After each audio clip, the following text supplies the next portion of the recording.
Poor girl walks into a restaurant, asks to trade her easy bake oven for food. A millionaire sees everything. Before we dive into the story, drop a comment below and tell us where you're watching from. Enjoy the story. The gentle clink of fine crystal and the hushed murmur of important conversations filled the air at Bellevue, the most exclusive restaurant in the city. Jackson Prescott adjusted his platinum cufflinks, a 45th birthday gift to himself, and glanced at his watch. Thursday evening, 7:30 p.m. Like clockwork, as it had been for the past 5 years. The maitre d' had seated him at his usual table, the one in the corner with the view of both the entrance and the glittering city skyline. Privacy, control, and a vantage point. Everything Jackson valued in both dining and business. "Your usual Bordeaux, Mr. Prescott?" asked Sebastian, the sommelier who had served him for years. "Yes," Jackson replied without looking up from his tablet. The quarterly reports showed another record-breaking profit margin. Prescott Enterprises had just acquired its third pharmaceutical company this year. The board would be pleased. His shareholders would be ecstatic. Yet as Sebastian poured the deep red liquid into his glass, Jackson felt nothing. Not pride, not satisfaction, certainly not joy. Just the empty acknowledgement that this was how success was supposed to look. He raised the wine to his lips when the restaurant's heavy oak doors swung open. Jackson wouldn't have noticed. People came and went all evening, except for the sudden shift in atmosphere. Conversations halted. Heads turned. A small figure stood in the doorway, hesitant and visibly out of place. A little girl, perhaps 7 or 8 years old, clutching something yellow to her chest. Her blonde hair was neatly combed, but her clothes, a faded blue dress and worn sneakers, clearly marked her as someone who didn't belong in Bellevue's rarefied air. Jackson watched with detached curiosity as Marcus, the restaurant manager, approached the child. The girl's expression was serious, determined despite her obvious nervousness. She looked around at the elegant tables, the crystal chandeliers, the wealthy patrons in their evening wear, and swallowed hard. "I'm sorry, young lady," Marcus said, his voice professionally pleasant but firm. "We don't allow unaccompanied minors. Are your parents outside?" The girl shook her head. "No, sir." Her voice was small but clear. "I wanted to ask you something important." Marcus glanced around, clearly concerned about the disruption. "Perhaps outside would be better." "Please," the girl said, and now Jackson could see she was holding what appeared to be a toy oven. Its yellow plastic dulled with age and use. "It will only take a minute." Something in her voice made Jackson set down his tablet. Around him, the other diners were watching with expressions ranging from amusement to distaste. The girl lifted the toy oven slightly. "Could I trade this for, some food?" "It still works, I promise. My mom is sick and we couldn't pay our bills this month." Her voice wobbled slightly, but she stood straight, eyes fixed on Marcus's face. The manager's expression softened, but discomfort was evident in his posture. "I'm very sorry to hear that, but we don't. That is, we can't." "It's an easy bake oven," the girl continued earnestly. "You can make real cakes in it. It was a birthday present, but Mom needs food more than I need toys." Jackson found himself standing. The movement surprised him as much as it seemed to surprise his waiter, who nearly dropped the bread basket. "Marcus," he called, his voice carrying in the now quiet restaurant. "It's all right. The young lady can join me." He didn't recognize his own actions. In 15 years of dining at Bellevue, Jackson had never once invited a companion, let alone intervened in a situation that didn't concern him. Yet here he was, walking toward the small figure still clutching her yellow oven. Up close, he could see her eyes were a striking blue, intelligent and now wary as she assessed him. "My name is Jackson," he said, kneeling to meet her eye level.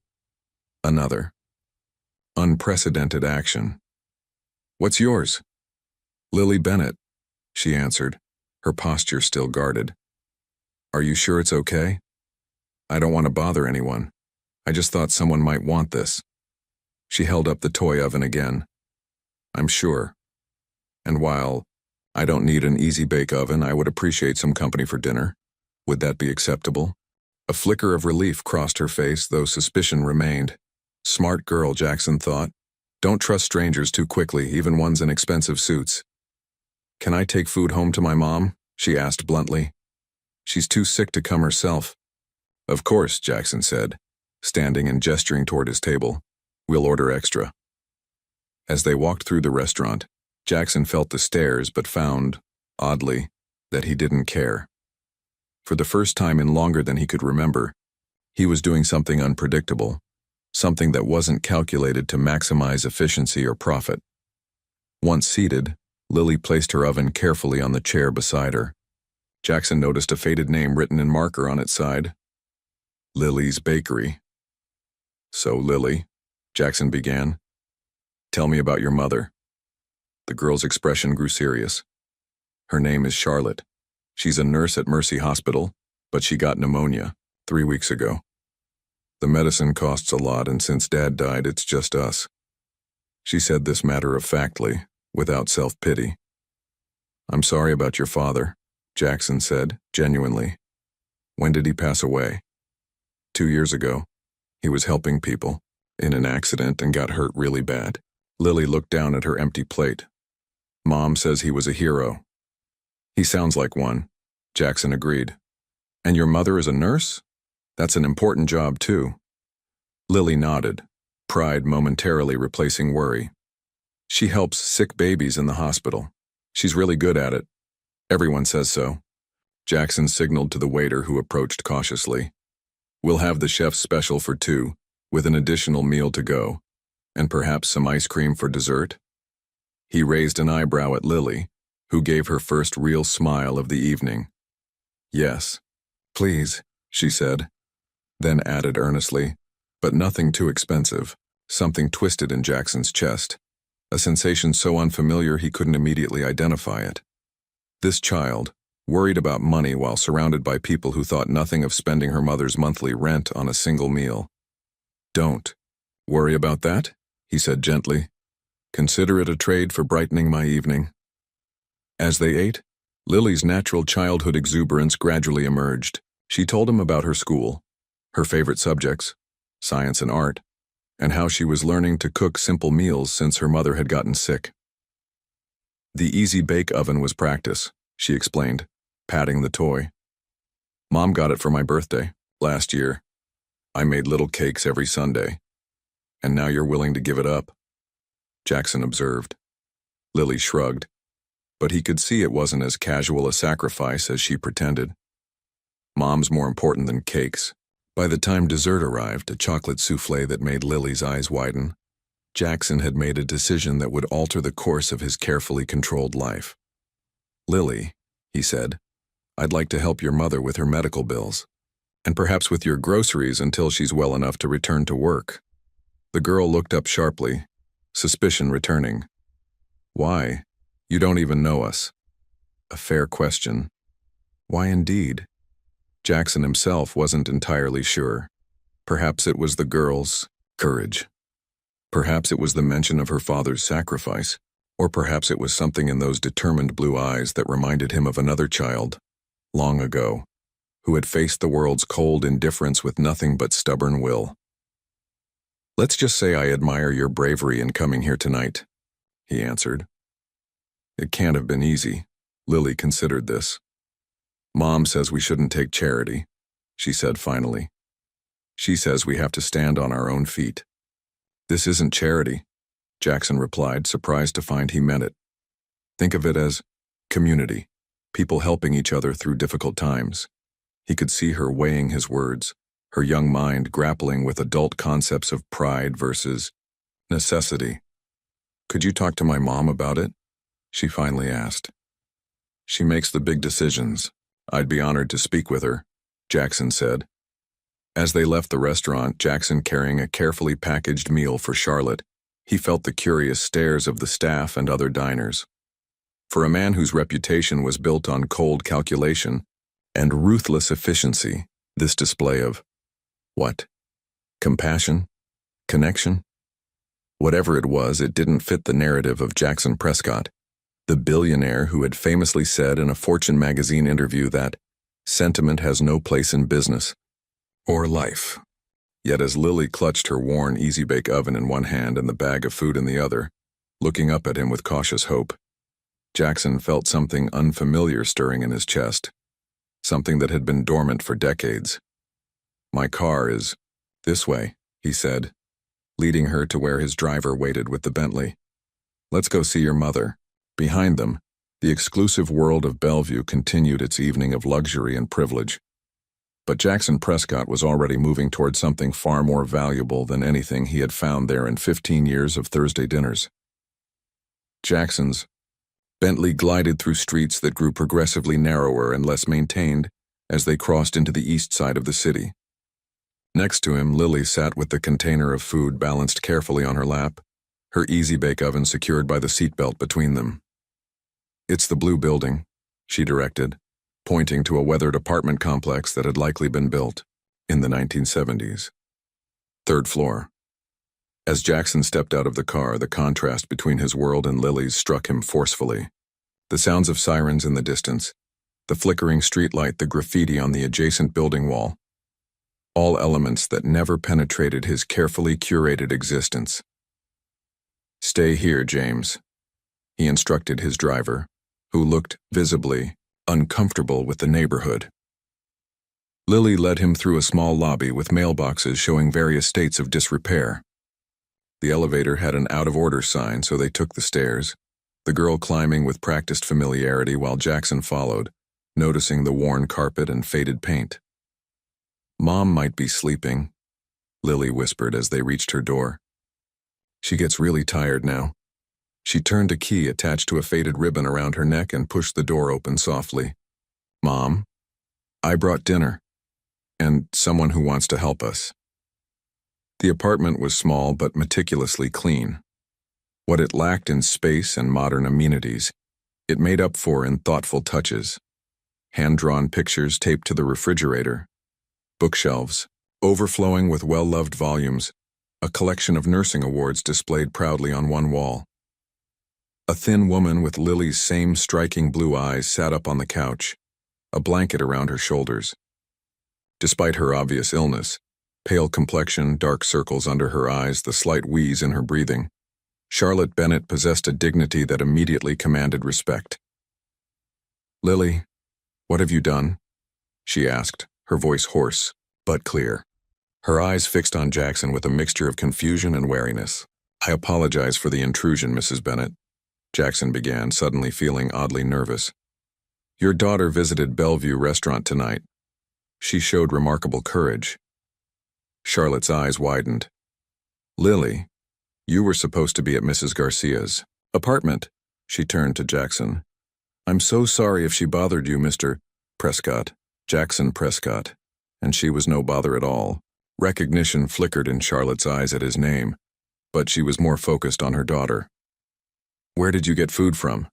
Lily, please tell me you didn't." "I just asked if someone wanted to trade," Lily explained, setting the container on the coffee table. "For my Easy-Bake. And Mr. Prescott said he wanted to help instead." Charlotte's expression shifted from confusion to mortification. "Mr. Prescott, I can't accept—" "Please," Jackson interrupted. "At least accept the meal. Beyond that, we can discuss options that respect your independence while still addressing immediate concerns." Something in his tone, perhaps the absence of condescension, made Charlotte pause. She studied his face, looking for hidden motives. "Why would you help strangers?" she finally asked. It was the second time tonight he'd faced this question, and Jackson still wasn't entirely sure of the answer. But as he stood in this modest apartment, watching a clearly proud woman fighting both illness and poverty while her daughter tried to sell her beloved toy for food, he knew he couldn't walk away, "Because your daughter reminded me that some things matter more than money," he said simply. "Now please eat while it's still warm. We can talk after." Charlotte nodded slowly, and Lily eagerly opened the container, releasing the aroma of gourmet food into the small apartment. As Jackson watched them, an unexpected memory surfaced. His mother, decades ago, trying to hide her cough as she worked double shifts to keep them afloat. He had been younger than Lily when pneumonia had finally taken her. leaving him alone in the world. Some patterns, it seemed, were not meant to repeat. A week later, Jackson stood outside the Bennett's apartment door, a bag of groceries in one hand and a folder of medical documents in the other. 3 visits in 7 days, unprecedented for a man whose personal connections typically lasted no longer than a business quarter. He knocked, hearing the now familiar patter of Lily's footsteps rushing to answer. "Mr. Prescott," she exclaimed, her face lighting up. "Mom's feeling better today. She sat up for breakfast." The simple achievement, stated with such joy, put Jackson's morning conference call, where they'd celebrated a $50 million acquisition, into sharp perspective. "That's excellent news," he said, following her inside. "And please call me Jackson." The apartment looked brighter today.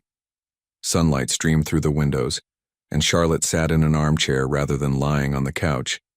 Though still thin, some color had returned to her face. "You didn't need to bring groceries again," she said, though her tone held more gratitude than reproach. "The specialist you sent was more than enough." After their first meeting, Jackson had arranged for a top pulmonologist to visit Charlotte. The doctor had adjusted her medications and treatment plan, resulting in noticeable improvement. "It's no trouble," Jackson replied, setting down the bags. "Besides, Lily mentioned you like strawberries. These are from a farm upstate." The past week had transformed his routine entirely. Between meetings, he found himself researching pneumonia treatments or having his assistant find children's books about nursing to surprise Lily. His evening calls now included updates to Charlotte about hospital billing issues he'd resolved. "The hospital administrator called yesterday," Charlotte said, watching him unpack the groceries. "She said our bills have been taken care of through an anonymous donation." Jackson concentrated on arranging fruit in a bowl. "That's fortunate, Jackson." Charlotte's voice was gentle but firm. "Why are you doing all this?" He paused, a pint of strawberries in hand. The question deserved an honest answer, but the truth was, he wasn't entirely sure himself. "When I was 6, he began slowly, "my mother got sick, pneumonia like you. We had no insurance, no savings. She kept working through her illness because I needed to be fed." He set the strawberries down. "She died 3 weeks later." Charlotte's expression softened. "I'm so sorry." "It was a long time ago," Jackson said, though the memory felt suddenly fresh. "But when Lily walked into that restaurant, willing to give up something she loved for your care." He shook his head. Some patterns shouldn't repeat. The silence that followed wasn't uncomfortable, but rather filled with mutual understanding. "Mom, can I show Jackson my science project?" Lily called from her bedroom. "Of course, sweetheart," Charlotte answered, her eyes still on Jackson. As Lily proudly displayed her solar system model, Jackson found himself genuinely interested in her explanations of planetary orbits. When she mentioned struggling with her math homework since Charlotte had been ill, he offered to help. An hour later, he sat at their small kitchen table, patiently explaining fractions while Charlotte prepared tea with steady, if still weakened, hands. "You're good with her," Charlotte observed quietly as Lily concentrated on a problem. "She's easy to be good with," Jackson replied, surprised to find he meant it. Later, as he prepared to leave, Charlotte walked him to the door while Lily continued her homework. "The doctor says I should be able to return to work in 2 weeks," she said. "Part-time at first, but it's something." Jackson nodded, though an unexpected thought arose. He would miss these visits when they were no longer needed. "That's excellent progress," he said professionally, "but don't rush your recovery." Charlotte studied his face. "You know, most people would have just bought the girl dinner and forgotten about us by morning." Jackson smiled slightly. "I've been told I'm not most people." "No," she agreed, returning his smile. "You certainly aren't." As he drove away, Jackson realized he felt something he hadn't experienced in decades. Anticipation for something unrelated to business. He was looking forward to tomorrow's visit. "This is where you live?" Lily's eyes widened as Jackson's Bentley passed through the wrought iron gates of his estate. "It looks like a castle." Charlotte squeezed her daughter's hand, equally awed but more reserved. Lily, remember what we discussed about manners? It's quite all right, Jackson said, oddly self-conscious about his home's grandeur. And it's not really a castle, just a house that's too big for one person. 2 weeks had passed since their first meeting, and circumstances had changed rapidly. Charlotte's recovery had progressed, but her apartment building had suddenly become uninhabitable due to a major plumbing failure. With repairs estimated to take at least a month, Jackson had offered his guest house as a temporary solution. There's absolutely no obligation, he'd assured Charlotte when making the offer. It's sitting empty anyway. Now, as the car crunched along the circular driveway, he wondered if he'd overstepped. The Bennetts might feel overwhelmed or, worse, obligated by such surroundings. Eleanor, Jackson's longtime housekeeper, waited at the front entrance. Her normally impassive expression couldn't fully hide her surprise at the guests. In 15 years, Jackson had never invited anyone to stay. Eleanor, this is Charlotte Bennett and her daughter Lily. They'll be using the guest house for a while. Very good, sir, Eleanor replied, recovering quickly. I've prepared it as requested. Would you like me to show them the way? I'll do it, Jackson said, then noticed Charlotte's pallor. But perhaps we should rest a moment first? Inside, Lily stared openly at the soaring ceilings and artwork that cost more than most houses. Charlotte sat carefully on the edge of an antique sofa, looking simultaneously impressed and uncomfortable. Would you like some tea, Mrs. Bennett? Eleanor offered, picking up on her discomfort. Charlotte, please, and yes, that would be lovely.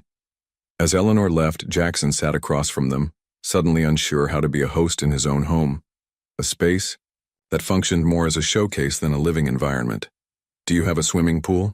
Lily asked, breaking the awkward silence. I do, Jackson admitted, though I rarely use it. Can I see it? Please? Charlotte began to protest, but Jackson shook his head. I'd be delighted to show you. Perhaps tomorrow when you're settled. Eleanor returned with tea and cookies, which Lily approached cautiously, until receiving her mother's nod of permission. These are really good, she declared after one bite. Eleanor's specialty, Jackson said. When I was recovering from surgery last year, she made them every day. You were sick too? Lily asked, cookie crumbs on her chin. Just a minor procedure, he clarified, catching Charlotte's curious glance. Nothing like your mother's situation. After tea, Jackson showed them to the guest house, a 3-bedroom structure that still managed to be larger than most apartments. As Lily raced to explore, Charlotte turned to him. This is too much, Jackson. We can't possibly. It's empty most of the year, he interrupted gently.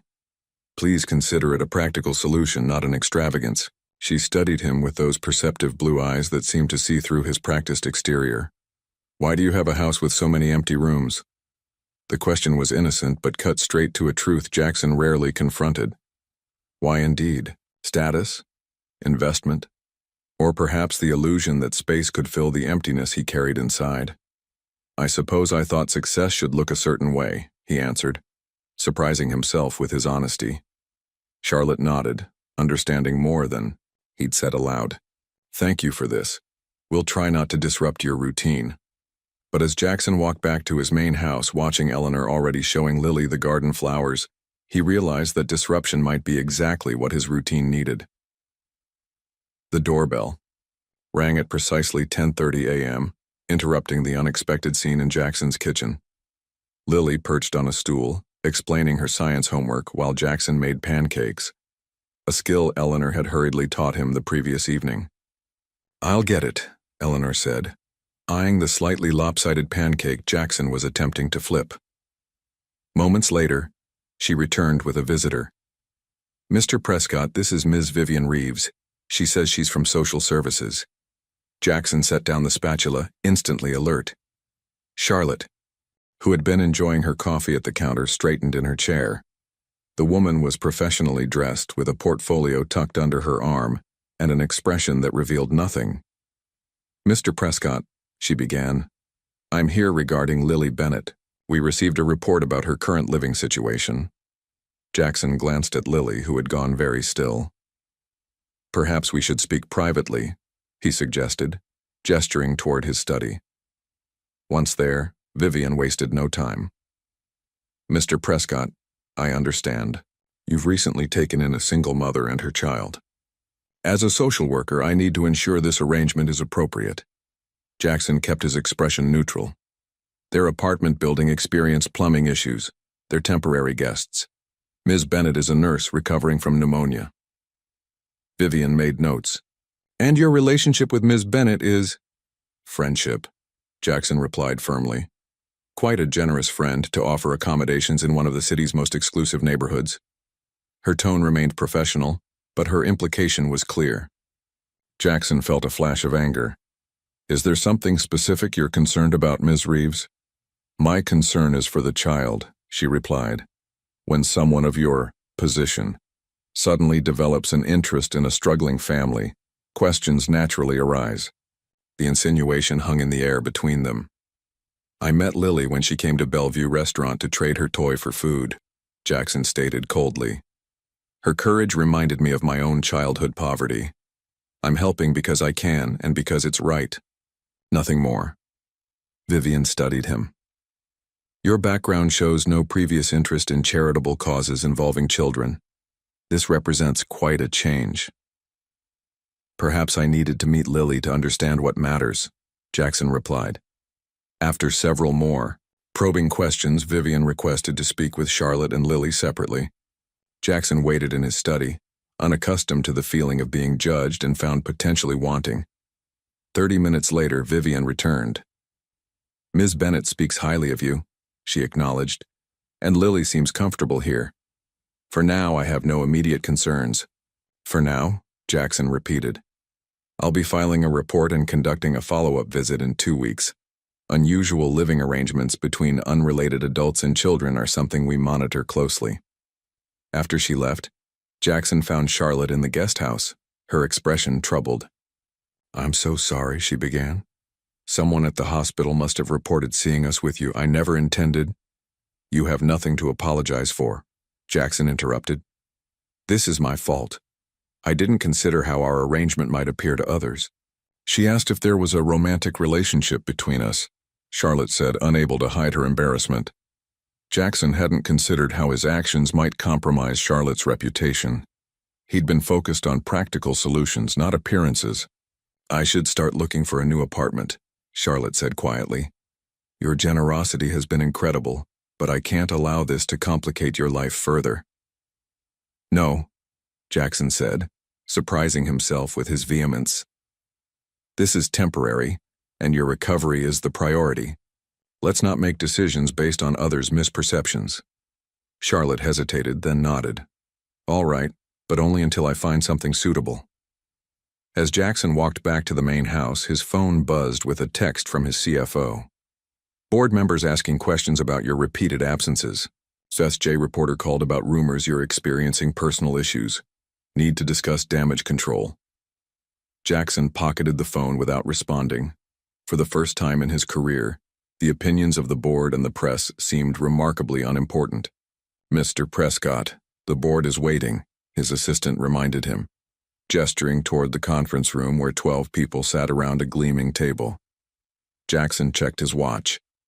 2:15 p.m. Lily's science presentation started at 2:30, and he had promised to attend. He had exactly 45 minutes to convince the board to delay the Westridge Pharmaceuticals acquisition. "Gentlemen, ladies," he began, entering the room with practiced authority. "I've reviewed the Westridge proposal thoroughly, and I have concerns."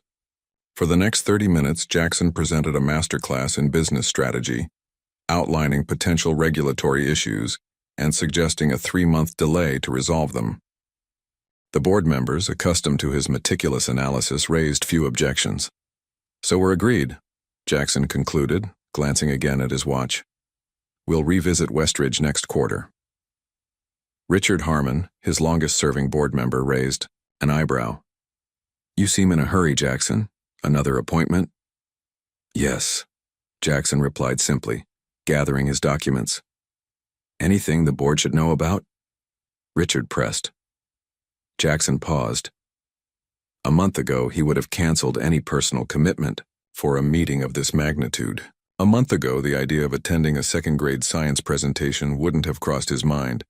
I promised a young friend I'd attend her school presentation, he said, surprising himself with his transparency. She's presenting on the respiratory system, something her mother, a nurse, helped her understand. The silence that followed was thick with confusion. Jackson Prescott, discussing a child's school event as a legitimate reason to end a board meeting early? Well, Richard finally said, give her our congratulations. Jackson nodded and left, feeling strangely liberated. 20 minutes later, he slipped into the back of the elementary school auditorium, just as Lily's class took the stage. When she spotted him, her face lit up with such pure joy that Jackson felt something shift inside him, as if pieces of his life were rearranging themselves into a new configuration. After the presentation, Lily ran to him, her handmade poster of the human lungs clutched proudly in her hands. You came. Mom said you might be too busy. I wouldn't have missed it, Jackson told her, realizing he meant it completely. Later that evening, after Lily had gone to bed, Charlotte joined Jackson on the terrace where he was answering emails. You made her day, she said, settling into a nearby chair. She talked about you being there all through dinner. Jackson set down his tablet. Her presentation was impressive. She has a real aptitude for science. Like her father, Charlotte said softly. He was a paramedic. Science was his passion too. It was the first time she'd volunteered information about her late husband. How did you meet? Jackson asked. Charlotte smiled at the memory. Car accident, actually. Nothing serious, but enough to need medical attention.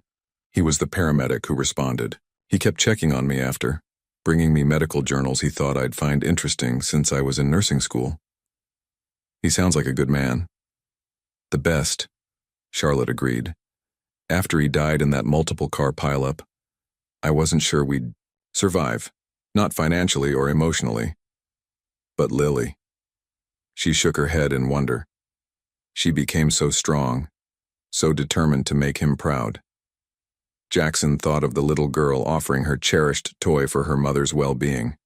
She's remarkable. Yes, Charlotte nodded. And she's becoming attached to you, Jackson. When you didn't answer her call yesterday, she was worried you'd stopped caring about us. The gentle warning was clear. Be careful with my daughter's heart. Had to silence my phone during negotiations, he explained. It won't happen again. Charlotte studied him. You rearranged your day for a second-grade presentation. That's not something I expected from Jackson Prescott, CEO. Neither did I, he admitted. But I'm finding that some commitments matter more than business. Even board meetings? She asked, clearly having heard about his hasty departure. Even those, he confirmed. Charlotte was quiet for a moment, then said, just be sure, Jackson. Because if you start something you can't finish, with Lily, with these gestures, it would be worse than never starting at all.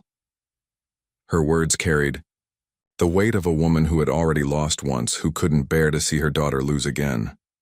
I understand, Jackson said, and for the first time in years he was making decisions with his heart as much as his head. Higher, Jackson, higher! Lily squealed as she soared on the park swing, her blonde hair catching the sunlight. Jackson obliged, pushing gently but firmly, still unused to the delicate balance required, enough force to create excitement, but not enough to frighten.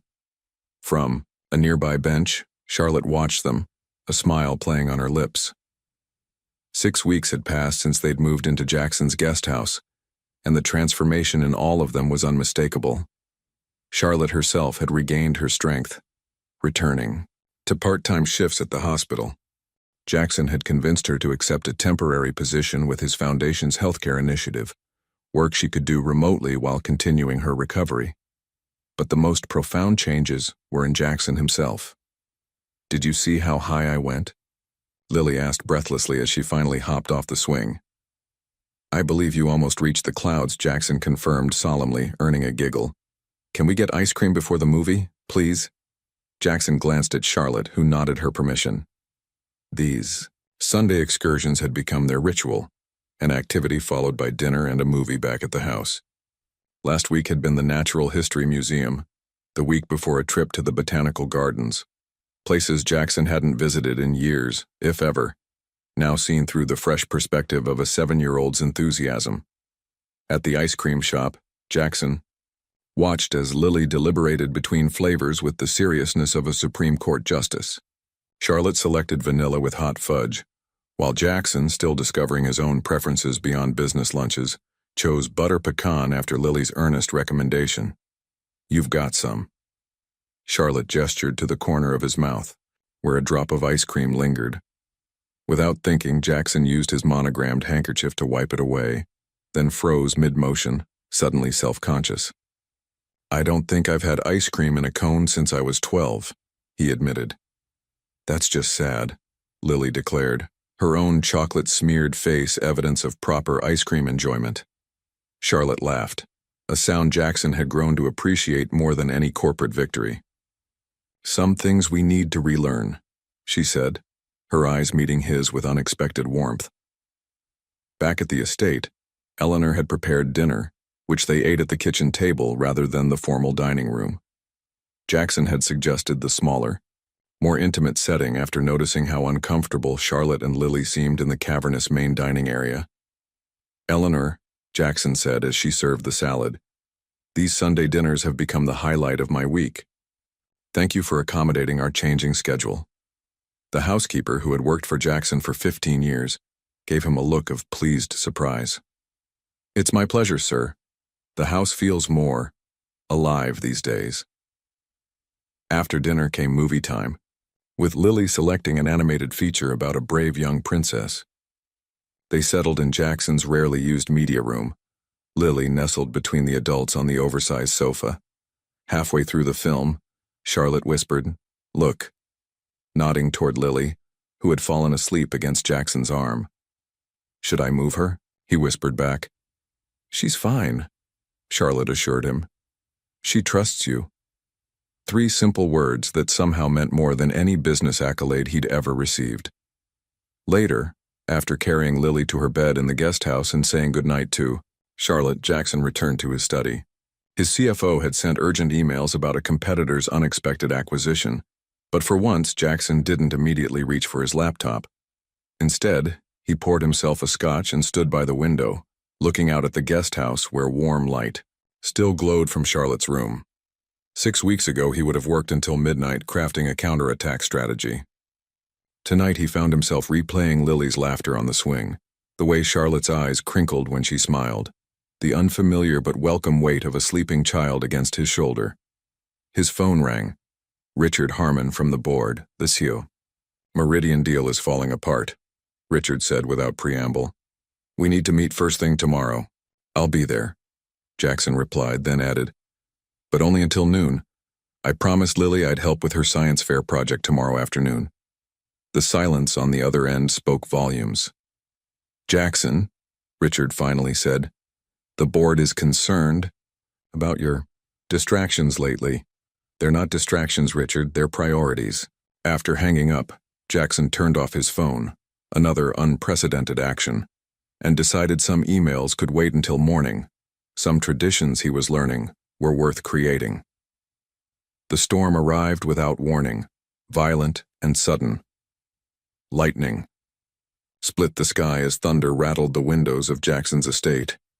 Rain pounded against the roof in angry torrents.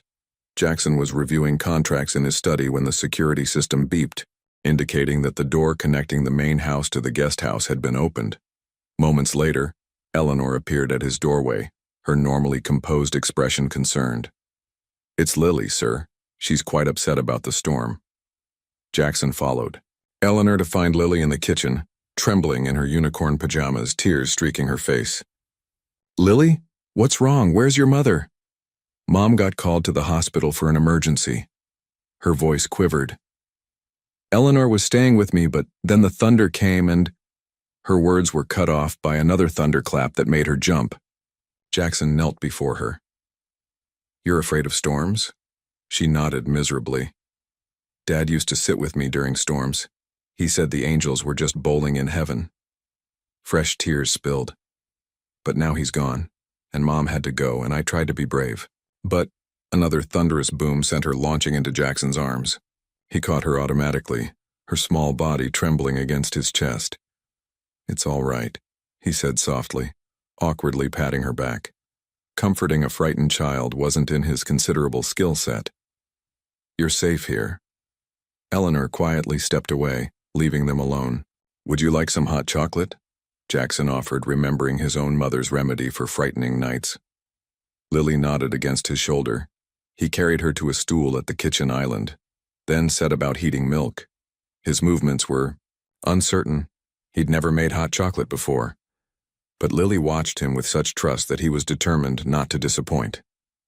"My father wasn't around when I was young," Jackson found himself saying as he stirred the warming milk. "And when my mother died, I went to foster homes. Some were nice, some weren't." Lily's eyes widened. "You didn't have a mom or dad?" "Not after I was 8. He added cocoa powder, remembering how his mother had done it. "I was scared of many things then." "You were? But you're not scared of anything now." Jackson smiled sadly. "Everyone is afraid of something, Lily." "What are you afraid of?" she asked, wiping away the last of her tears. Jackson considered deflecting, but those earnest blue eyes demanded honesty. "Failure," he said finally. "Being alone, not mattering to anyone." He poured the hot chocolate into mugs, adding a marshmallow to Lily's. "But you matter to lots of people," Lily said, accepting her mug. "You matter to me and Mom and Eleanor and all those people who work for you." "That's different," Jackson explained, sitting beside her. "Working for someone isn't the same as caring about them." Thunder crashed again, but Lily seemed less frightened now, focused on their conversation. "Mom says people show they care in different ways," she said, chocolate mustache forming above her lip. "Like when you came to my science presentation even though you had important meetings." Her simple observation struck him deeply. Yes, he had chosen her presentation over a critical meeting, not out of obligation, but because he genuinely cared. "Your mother is very wise," Jackson said softly. They sat together through the storm, Lily eventually curling against his side on the sofa as he read from a book they found in the library. By the time Charlotte returned, the storm had passed and Lily was asleep with her head on Jackson's lap. Charlotte stood in the doorway, still in her nurse's scrubs, taking in the scene with surprise. "She was frightened by the storm," Jackson explained quietly. "We had hot chocolate and stories." Charlotte's expression softened as she approached. "She usually hides under her bed during storms." She brushed a strand of hair from her daughter's face. "You must have magic powers." "No magic," Jackson replied. "Just understanding what it's like to be scared and alone." Charlotte studied him, her gaze gentle but penetrating. "Sometimes I forget that beneath the billionaire businessman is someone who once was a little boy who lost everything." Her words, so simply stated yet profoundly accurate, left Jackson momentarily speechless. "Thank you for being there for her," Charlotte said, carefully lifting her sleeping daughter. "It means more than you know." As they left, Jackson remained on the sofa, realizing that for the first time in decades, someone saw him not just as Jackson Prescott, CEO, but as simply Jackson, a man with fears and a past capable of both vulnerability and comfort. It was terrifying and strangely freeing. "I circled the parts I don't understand," Lily said, sliding her math homework across the kitchen table to Jackson. It was a Tuesday evening and the scene had become remarkably ordinary. Lily at homework, Charlotte preparing dinner, Jackson arriving home early enough to join them rather than working late at the office. "Fractions again, huh?" Jackson studied the worksheet. "Let's tackle these together." 2 months had passed since the Bennetts had moved into his guest house. The plumbing in their apartment building had long been fixed, but neither Charlotte nor Jackson had mentioned them moving out. The arrangement had shifted from temporary solution to comfortable routine. Charlotte, now fully recovered, had taken a part-time position at the hospital while continuing to consult for Jackson's healthcare foundation. The flexible schedule allowed her to be home when Lily returned from school. "Math makes my brain hurt," Lily complained, though she leaned in attentively as Jackson explained the concept using apple slices as visual aids. "You're good at this," Charlotte observed, stirring something that filled the kitchen with a delicious Aroma. I think she understands fractions better from you than from her teacher. Jackson felt an unexpected glow of pride. His skills with financial models and market predictions were well documented, but teaching a 7-year-old math felt like a more significant accomplishment. Mr. Wilson gave me an A on my science project, Lily announced. He said my respiratory system model was exemplary. That means really good. I know what exemplary means, Jackson replied, feigning offense. Lily giggled, a sound that had become one of his favorites. I told him you helped me with the design, but I did the coloring all by myself. Teamwork at its finest, Charlotte said, setting plates on the table. Dinner was simple but delicious. Charlotte had discovered a talent for cooking during her recovery. Conversation flowed easily, punctuated by Lily's school stories and occasional discussions about Charlotte's patients. How was your meeting with the board? Charlotte asked as they cleared the dishes. Jackson hesitated. The meeting had been challenging, several. Board members had expressed concern about his changing priorities and lack of killer instinct in recent acquisitions. It was instructive, he finally said. Richard Harmon suggested I might be losing my edge. Charlotte raised an eyebrow. And are you? I'm not sure edge is what matters anymore, Jackson admitted, surprising himself with his honesty. The corporate world measures success in numbers, not moments. Charlotte considered him thoughtfully as she loaded the dishwasher. And which matters more to you now? Before Jackson could answer, Lily called from the living room where she'd gone to fetch a book. Mom, Jackson, come quick, I'm on TV. They hurried in to find a local news report about Lily's school science fair. The camera panned briefly to Lily explaining her project to a judge, with Jackson visible in the background, looking proudly attentive in a way no business achievement had ever inspired. You're famous now, Jackson teased as the segment ended. Lily beamed. The news lady interviewed me about my project. She asked who helped me, and I said you did, and she looked really surprised. Why surprised? Charlotte asked. She said, Jackson Prescott helped with your science project. And I said yes. He's really smart about lungs because his mom died from not being able to breathe right. Was that okay to say? She looked suddenly uncertain. Jackson felt a momentary tightness in his chest at hearing his personal history so innocently repeated. It's fine, Lily. It's true. Later, after Lily had gone to bed, Jackson's phone buzzed with a text from his publicist. Fox Business wants to interview you about your mentorship of underprivileged children. Apparently you were spotted at an elementary school science fair. He set the phone down without responding. The corporate world was finally noticing his absence, interpreting his personal choices through their own lens, calculating what advantage he must be seeking, what strategy he was employing by spending time with a child and her mother. They couldn't understand that for the first time in decades, Jackson Prescott wasn't following a strategy at all. He was simply living. Everything okay? Charlotte asked, noticing his expression as she entered with 2 cups of tea. Perfect, he replied, and was surprised to realize he meant it. Jackson stared at the email on his tablet, reading it a 3rd time, though the words remained unchanged. Charlotte had received a job offer from Boston Children's Hospital, a prestigious position in their neonatal intensive care unit. The opportunity was exceptional, one that would advance her career significantly, and it was over 200 miles away. He set the tablet down just as Charlotte entered his study, her expression a mixture of excitement and uncertainty. You saw the offer, she said, noticing the email on his screen. I did. Congratulations. It's an incredible opportunity. I haven't accepted yet, she replied, sitting across from him. I wanted to discuss it with you first. 3 months had passed since the Bennetts had moved into his guest house. 3 months of dinners together, weekend outings, homework help, and movie nights. 3 months during which Jackson's carefully structured life had transformed into something warmer, more meaningful, and infinitely more complicated. It's perfect for you, Jackson said, maintaining his composure despite the hollow feeling spreading in his chest. Your specialty? Excellent compensation, a world-class institution. Charlotte nodded slowly.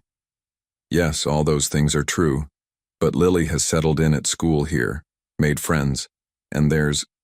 She paused, meeting his eyes directly. There's what's developed between all of us. The unspoken question hung in the air between them. What exactly had developed? They hadn't put a name to it. This arrangement, this quasi-family they'd become. Jackson attended Lily's school events. Charlotte helped reorganize his charitable foundation. They shared meals and conversations and quiet evenings, but they'd never defined what it meant. You can't turn down an opportunity like this, Jackson said finally. Not for a temporary living arrangement. Something flickered in Charlotte's eyes. Disappointment? Relief? He couldn't tell. You're right, she agreed softly. It was always going to be temporary, wasn't it? That evening, dinner was unusually quiet. Lily, perceptive as always, glanced between the adults with growing concern. Is something wrong? She finally asked. Did I do something bad? No, sweetheart, Charlotte assured her. But we do need to talk about something important. As Charlotte gently explained about the Boston offer, Jackson watched Lily's expression change from confusion to disbelief to the beginning of tears. But we can't leave, she protested. What about school? What about my friends? What about... She turned to Jackson, her blue eyes swimming. What about you? I'll still be here, he said, his voice steadier than he felt. And you can visit. Boston isn't that far. It's not the same, Lily said, tears now flowing freely. We're supposed to stay together. We're like a family now. The word family hit Jackson with unexpected force. Was that what they had become? Had he, without realizing it, begun to think of them that way too? Lily, Charlotte said gently but firmly, sometimes opportunities come that we need to take, even when they're difficult. This job is important for our future. But we're happy here, Lily insisted. Aren't we? Charlotte looked at Jackson, who found himself momentarily unable to speak. Later, after Lily had gone to bed still upset, Charlotte found Jackson on the terrace, staring at the night sky. I've accepted the position, she said quietly. We'll leave in 2 weeks. Jackson nodded, still looking at the stars. I'll help with the arrangements, finding an apartment, moving expenses, anything you need. That's very generous, Charlotte replied. But it isn't necessary. The hospital offers relocation assistance. The formality in her voice felt wrong after months of growing closeness. Charlotte, he began, finally turning to face her. Are you sure this is what you want? She studied him, her expression unreadable, in the dim light. What I want. She shook her head slightly. Jackson, we've been living in a beautiful bubble here. You've been incredibly kind, but this isn't real life. At some point, we need to return to reality. And reality is that you and Lily don't belong here, with me? The vulnerability in his question surprised them both. I don't know what we are to each other, Charlotte said softly. And until that's clear, moving forward seems safer than risking. Disappointment, especially for Lily. She was right, of course. He'd opened his home but kept parts of himself carefully guarded.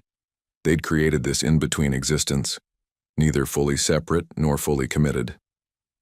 I understand, he said finally. But as Charlotte returned to the guest house, leaving him alone, under the vast night sky, Jackson realized that understanding and accepting were entirely different things. Jackson paced the length of his office, phone pressed to his ear. Whatever the cost, I want the foundation headquarters moved to Boston. Yes, immediately. Eleanor stood in the doorway, watching with a mixture of concern and understanding. She'd never seen her employer like this, agitated, uncertain, making major business decisions based on personal considerations. Sir, she said when he ended the call, perhaps you should consider a more direct approach. Jackson looked up, suddenly aware of her presence. What do you mean? May I speak frankly? When he nodded, she continued. In 15 years, I've watched you solve complex business problems with remarkable clarity. You identify what you want and pursue it directly. Yet with Ms. Bennett and Lily, you're creating elaborate workarounds rather than simply telling them how you feel. Her words struck with uncomfortable precision. It's not that simple, Eleanor. Isn't it? She challenged gently. They're leaving in 10 days. What exactly are you risking by being honest? Everything, he thought. Rejection, disappointment, the realization that what had felt meaningful to him was simply gratitude or convenience to them. Yet as he stared out the window at the guest house where Charlotte was packing their belongings, Jackson knew Eleanor was right. He was strategizing like a businessman, when what was needed was the courage to be simply a man, one who had discovered quite unexpectedly that his carefully constructed life felt empty without a nurse and her daughter in it. That evening, Jackson invited Charlotte to dinner, just the two of them at the restaurant where an unexpected meeting with Lily had changed everything. Bellevue, Charlotte noted as they were seated at Jackson's regular table. This feels like coming full circle. In a way it is, he agreed, his usual confidence wavering slightly. This is where everything began. After they ordered, Charlotte folded her hands on the table. Jackson, why are we here? If this is a goodbye dinner, it's very thoughtful, but... It's not goodbye, he interrupted. At least I hope it isn't. Charlotte's expression grew cautious. What do you mean? Jackson took a breath. I've been thinking about solutions. My foundation is opening a Boston office. I could spend significant time there. Or you could work remotely some days. We could find a balance that allows you this opportunity without ending what we've started. And what exactly have we started, Jackson? Charlotte asked quietly. It was the question he'd been avoiding for months, the one that required him to examine feelings he'd kept carefully controlled. Something I never expected, he admitted. Something I wasn't looking for but now can't imagine living without. Charlotte's eyes softened. Jackson, I care about you, Charlotte. Both of you. More than I thought possible. The words felt foreign on his tongue, unpracticed but necessary. The thought of you leaving. It's made me realize how empty my life was before you arrived, and how empty it will be again if you go. Our lives are very different, she said gently. You built an empire. I take care of sick babies. How would that work long term? I don't know, he admitted, but I'm willing to figure it out if you are. Charlotte studied him, her expression thoughtful. When Mark, Lily's father, died, I promised myself I wouldn't let anyone else close enough to hurt us if we lost them. It felt safer that way. And now? Now I'm not sure safety is worth what we'd be giving up. She reached across the table, her fingers lightly touching his. But Jackson, we can't build a relationship on convenience or obligation. If we try this, whatever this is, it has to be real. For all our sakes, but especially Lily's. It is real, he assured her. More real than anything in my life has been for a very long time. As they talked through dinner, possibilities emerged from what had seemed an inevitable ending. Charlotte would accept the Boston position, but they would find a way to bridge the distance. Jackson would restructure his schedule to allow for regular travel. They would take things slowly, thoughtfully, with Lily's well-being guiding their decisions. Later, walking together under the stars, Charlotte asked the question that had lingered unspoken. Why haven't you built a family of your own, Jackson?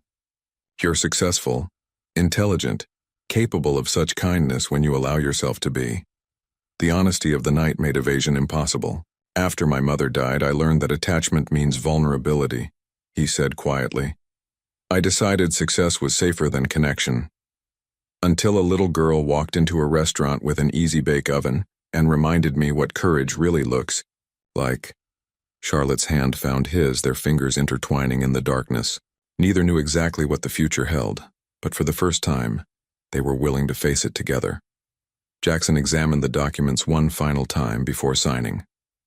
The purchase of a townhouse in Boston's Beacon Hill neighborhood, elegant, historic, and conveniently located near Boston Children's Hospital. A surprise for Charlotte and Lily, who had been struggling to find suitable housing with Boston's competitive rental market.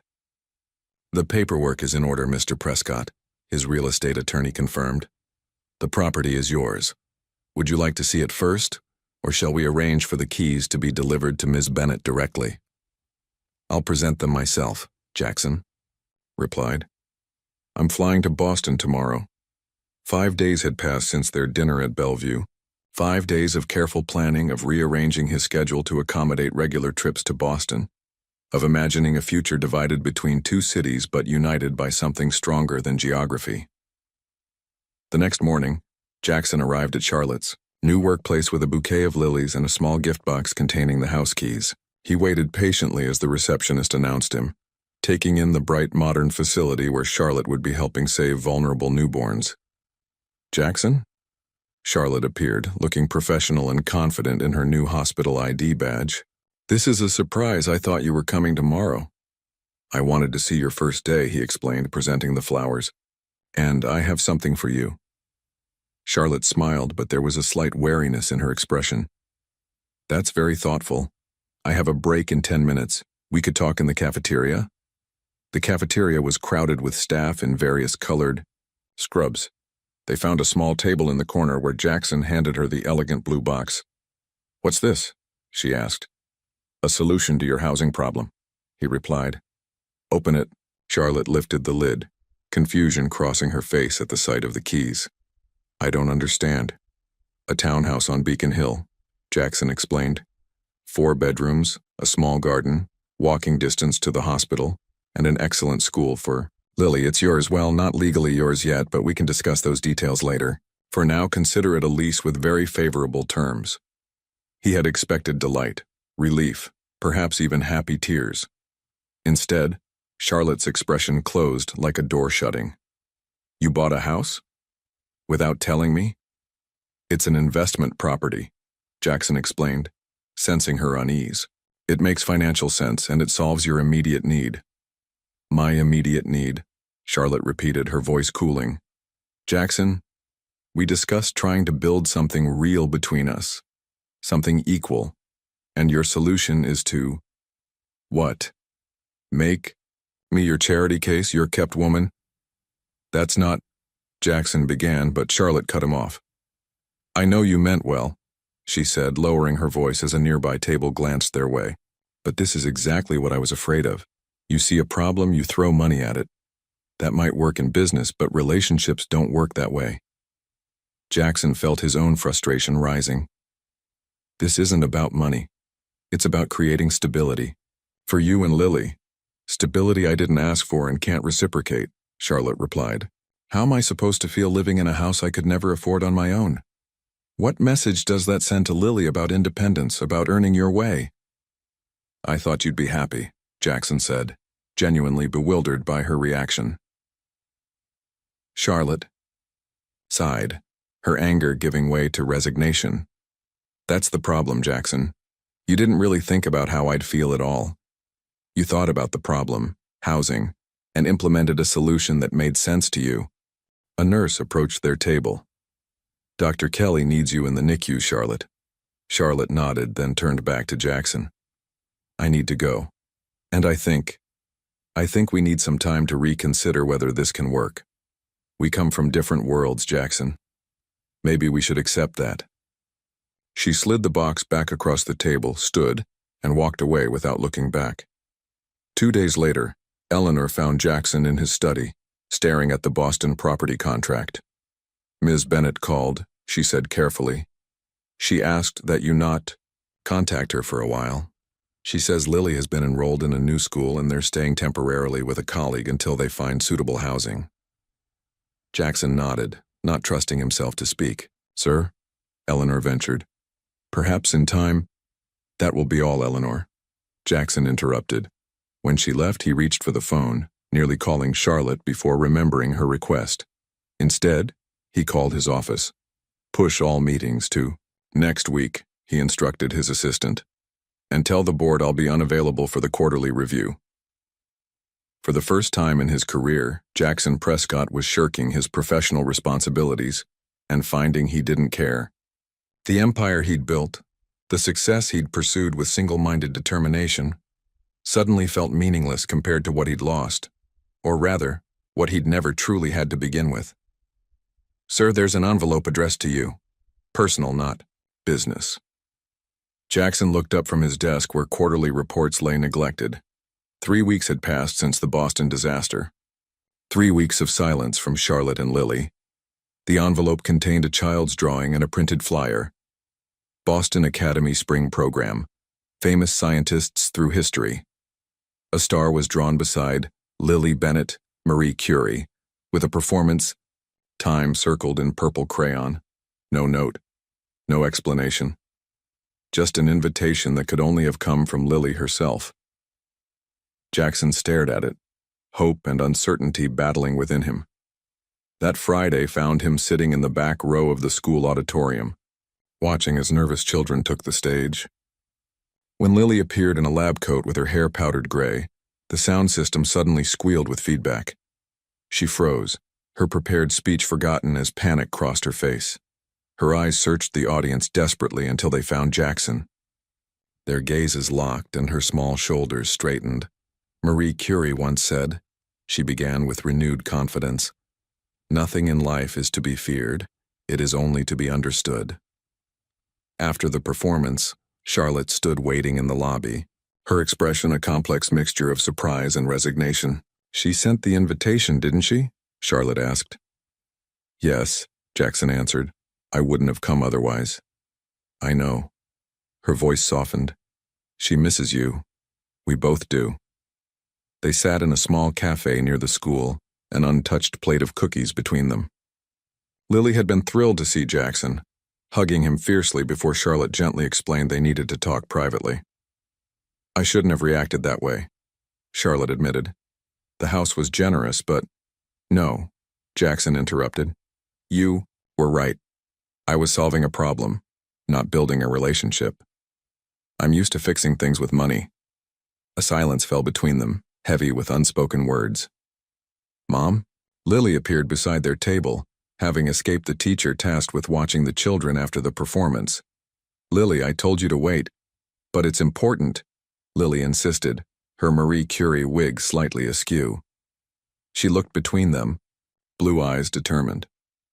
"Are you two fighting because of me?" "No, sweetheart," Charlotte assured her.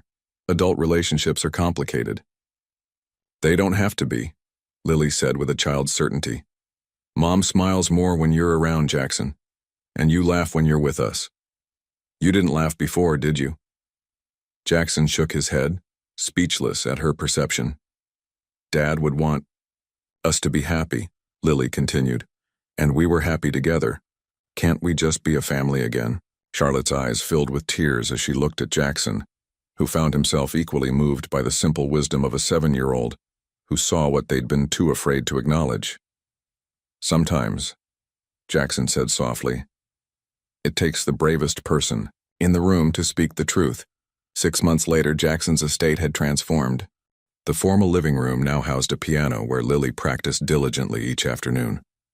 The once pristine kitchen regularly bore evidence of baking experiments, some more successful than others. Bookshelves that had displayed leather-bound classics now shared space with children's literature and medical journals. Most notably, the guest house stood empty. Its former occupants had moved into the main house, bringing warmth and life to spaces that had previously known only echoing silence. "Checkmate," Lily announced triumphantly, moving her queen into position on the chessboard between them. Jackson studied the board with exaggerated dismay. "How did I miss that?" "Because you were letting me win," Lily replied, giving him a knowing look that reminded him so much of Charlotte. "You shouldn't do that. How will I get better if you don't? Play your best." "You're absolutely right," Jackson acknowledged, resetting the pieces. No more holding back. From the kitchen came the sounds of Charlotte preparing dinner, humming softly as she worked. The delicious aroma of her signature lasagna filled the air, a comforting reminder of the new rhythms their lives had established. Eleanor entered the room, her once formal demeanor now considerably warmed. "Phone call for you, sir. Mr. Harmon says it's urgent." "Tell him I'll call back tomorrow," Jackson replied without hesitation. "Family time is non-negotiable." Eleanor smiled, no longer surprised by such responses. "Very good, sir." After Lily had decisively won a second game, legitimately this time, she ran to fetch something from her room. Charlotte joined Jackson on the sofa, curling naturally against him. "The hospital called," she said. They're offering me the department director position. That's incredible, Jackson said, genuinely proud. You've accomplished so much in just 6 months. It means more responsibility, longer hours sometimes, she cautioned. We'll make it work, he assured her. That's what families do. The word family no longer felt foreign on his tongue. What had begun as an unexpected encounter at a restaurant had evolved into something Jackson had never thought possible for himself. A genuine connection that transcended his world of acquisitions and assets. Lily returned, carefully carrying her easy bake oven, the same worn yellow toy she'd once offered to trade for food. Can we make dessert? She asked. I found a new recipe. Of course, Jackson replied.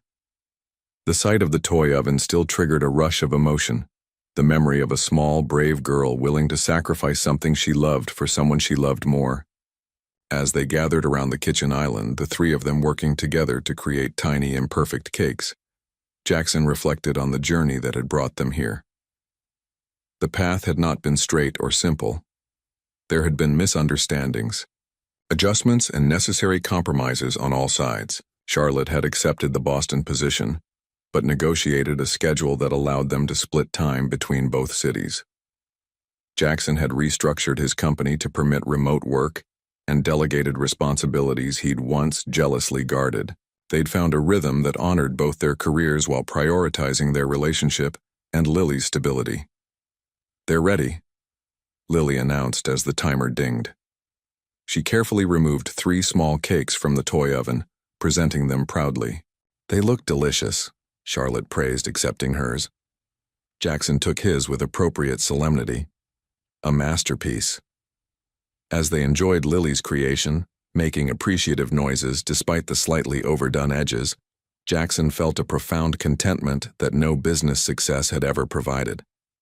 His empire of steel and glass stocks and assets would always be part of him, but it was no longer what defined him. I have news too, he said when they'd finished the last crumbs. The Foundation's pediatric healthcare initiative secured funding for 10 new clinics nationwide. That's wonderful, Charlotte said, squeezing his hand. You're changing lives. Just as you changed mine, he replied softly. Later that evening, after Lily had gone to bed, Jackson and Charlotte stood on the terrace beneath a canopy of stars. The same stars that had witnessed their first honest conversation months ago now shone down on 2 people who had found their way back to each other, stronger for having navigated the journey. Are you happy? Charlotte asked, her head resting against his shoulder. Jackson thought of his life before, the cold precision, the relentless pursuit of more, the emptiness he'd refused to acknowledge. And he thought of now, messy, unpredictable, occasionally chaotic, and infinitely more meaningful. Happier than I ever imagined possible, he answered truthfully. In the quiet night, with the woman he loved beside him and a sleeping child who had taught him more about courage than any business negotiation ever could, Jackson Prescott, once defined solely by his billions, had finally discovered what true wealth meant.